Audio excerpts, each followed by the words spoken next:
السلام علیکم ناظرین، میں ہوں یاسر منظور، آپ دیکھ رہے ہیں ایکسپریس ویڈ۔ ناظرین، آج عدالت میں جو ایک چیف جسٹس صاحب کا فیض آباد دھرنے کے حوالے سے جو سماعت کی گئی، اس میں چند چیزیں جو میں نے دیکھی تھی ان کے حوالے سے ذرا بات کرتا ہوں۔ ان میں بہت ساری چیزیں جو تھی وہ چیف جسٹس صاحب کی ایک تو ابھی تک واضح طور پر سمجھ نہیں آ رہی تھی کہ وہ کس لے میں اور کس جو ہے نا پوزیشن پہ کھڑے تھے۔ اس میں بہت ساری چیزیں جو انہوں نے بیان کی، مجھے جہاں تک لگتا ہے کہ اس میں جو ان کی تنقید تھی یا اس پورے کیس میں جو ان کی ریمارکس وغیرہ دیکھے گئے، وہ تمام کے تمام میں سمجھتا ہوں کہ ٹی ایل پی کے لیے تو کوئی اتنا بڑا مسئلہ نہیں تھا۔ دراصل وہ تمام چیزیں ان میں جو ایک اسپیشل اشارہ تھا وہ ڈاکٹر طاہر القادری صاحب کے لیے تھا، جس میں انہوں نے کہا کہ باہر سے ایک شخص کو امپورٹ کر کے لایا جاتا ہے، کیا پاکستانیوں کو اجازت مل سکتی ہے کہ وہ اس طرح کہیں باہر جائیں اور اس طرح کی کوئی ایکٹیویٹیز کریں، تو ان کو اجازت مل سکتی ہے۔ ایک یہ تھی۔ دوسری یہ چیز تھی کہ اس میں میں سمجھتا ہوں کہ جو اسپیشلی کوئی اداروں کے ساتھ جس میں وہ جج صاحب کا یہ ایک ریمارکس یہ بھی تھا کہ پچھلے 75 سالوں سے اس ملک کے اوپر اشرافیہ بیٹھا ہوا۔ اب یہ اشرافیہ کس طرف وہ اشارہ کر رہے تھے، تو یہ چیزیں آپ بخوبی سمجھتے ہیں، آپ کو بھی اندازہ ہوگا۔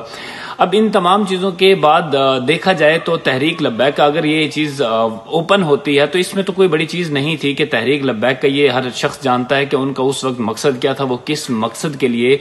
فیض آباد پہنچے تھے، دھرنا کس پرپز کے لیے تھا، اس کے ایکچوئل سینیریوز کیا تھے۔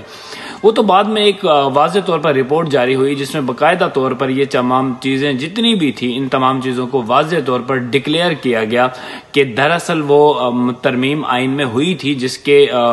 نتیجے میں تحریک لبیک پاکستان نے اس وقت دھرنا دیا تھا جا کر فیض آباد میں۔ اب اس میں تو کوئی ڈھکی چھپی بات نہیں۔ اب ہوتا دراصل یہ ہے کہ جس وقت بھی، اب جس طرح آپ کو اندازہ ہوگا کہ کہیں بھی اگر دو لوگ کسی آپس میں کسی تنازع میں کھڑے ہیں، تو اب تنازع میں ہوتا یہ ہے کہ اگر وہ دو شخصیت کے دوران ایک بندہ دیکھتا ہے کہ جس کو لگتا ہے کہ یہ کسی دوسرے ایک وہ جو دو تنازع والے لوگ ہوتے ہیں ان میں سے کوئی ایک شخص ایسا کہ جس کے ساتھ اس کی خار بازی ہے یا کوئی بھی اپنے اس کے مقاصد ہیں، تو وہ چاہتا یہ ہے کہ ان دو فریقوں میں سے ایک فریق کے ساتھ جو اس کے مخالف سمت میں کھڑا ہوتا ہے اس کے ساتھ کھڑا ہو جاتا ہے، اور وہ مخالف سمت والے کے ساتھ ذرا پریشر اس کے اوپر بلڈ کرتا ہے اور اس سے اپنے مقاصد اور اپنا وہ جو ایک ٹسر یا آڑ سمجھ رہے ہیں اس کو پوری کرنے کی طرف وہ نکلتا ہے، اور وہ اس میں جو ہے نا دوسرے حریف جو اس کا ہوتا ہے مد مقابل گروپ، اس کے ساتھ کھڑا ہو کر اپنے وہ مقاصد کامیاب کر لیتا ہے۔ تو اب دراصل یہاں پر بھی اس مسئلے پر جو پورا ایک کیس تھا، اس میں بھی میں جہاں تک سمجھتا ہوں وہ یہی میری اپنی ذاتی ایک رائے ہے کہ اس میں ہوا یہی ہے کہ جس وقت بھی تحریک لبیک پاکستان نے یہ مسئلہ ہوا تھا، آپ کو اندازہ ہوگا کہ اس وقت ایک آئینی ترمیم کی گئی تھی، اس میں کچھ رد و بدل کیا گیا تھا، اور رد و بدل اس کے نتائج جو تھے وہ شاید بھیانک ہونے تھے، تو جس کی روک تھام کے لیے تحریک لبیک پاکستان نے اس وقت جا کر فیض آباد دھرنا دیا تھا۔ جن چیزوں کو واپس ریورس کرنا تھا، اس آئین کو، اس وہ جو چند حروف انہوں نے وہاں سے نکالے تھے اور اس کی ترمیم کی تھی کچھ، اور ان تمام چیزوں کو واپس اپنی اصل حالت میں لانے کے لیے انہوں نے اتنا بڑا دھرنا دیا تھا وہاں پر۔ اب اس میں ہوا یہ کہ اس وقت کیونکہ جو گورنمنٹ تھی، گورنمنٹ کو شاید اس وقت کچھ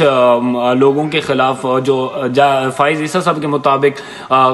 جو گرانا چاہتے تھے یا اس گورنمنٹ کو کمزور کرنا چاہتے تھے، اس حوالے سے ان کے وہ ریمارکس وغیرہ جو نظر میں آتے ہیں وہ دراصل ہنٹ کر رہے تھے۔ ان کا مقصد جو تھا اصل وہ یہ تھا کہ اس وقت کی جو گورنمنٹ تھی اور گورنمنٹ کے خلاف شاید یہ اقدامات جا رہے تھے، تو اس وجہ سے انہوں نے اداروں کو بلایا اس حوالے سے کہ آپ ان چیزوں پر کیا کر رہے تھے، اور آپ کی اس وقت کی یہ ساری چیزیں شاید آپ سے سنبھالا نہیں گیا، کیئر اس کو آپ نے اچھی طرح سے ہینڈل نہیں کیا، یا وہ یہ کہنا چاہ رہے تھے کہ اداروں کی وجہ سے، انوالومنٹ کی وجہ سے ان تمام مسائل کو اتنا بڑا ایک پیک دیا گیا تاکہ اس وقت گورنمنٹ کو کمزور کیا جا سکے۔ ناظرین، یہ تھی آج کی جو میرے خیال کے مطابق وہ سماعت کے دوران جو ریمارکس تھے فائز عیسیٰ صاحب کے، ان کا نتیجہ تھا۔ آپ کیا کہتے ہیں؟ آپ کے متعلق آپ کی رائے کیا ہے؟ آپ کے خیالات کیا ہیں یا آپ کی رپورٹس کیا ہیں؟ وہ ضرور اپنے کمنٹ باکس میں بتائیے گا۔ ناظرین، تب تک کے لیے دیجیے گا اجازت، اپنا رکھیے گا خیال، اللہ حافظ۔